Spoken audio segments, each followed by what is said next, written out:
टूटल पलन चुए दुख बड़ी भारी, दुखवा नहीं सहाला जी। ए भोला अब बतिया मानी अपनो घर बनवा लीजी।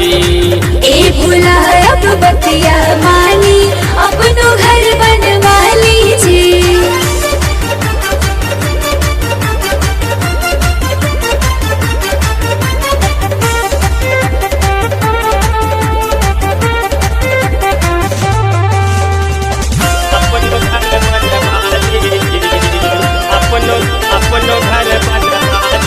आके कैलाश पे बासल बानी होता बहुत परेशानी जी।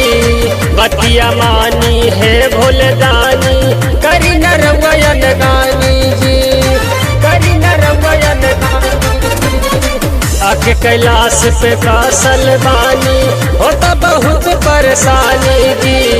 बतिया मानी है भोलदानी करी न रवयन गानी जी।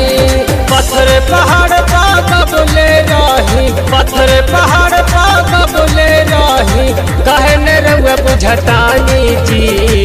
ए भोला अब बतिया मानी अपनो घर बनवा लीजी। ए भोला अब बतिया मानी अपनो घर बनवा लीजिए।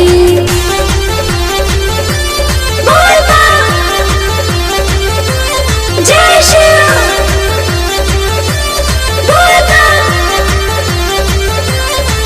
श्री हाथ में त्रिशूल डमरू लेके पेन के मिर्गा छाला जी। घूमतानी जोगी बन के गरबा में सब के माला जी, गरबा में सब के माला जी।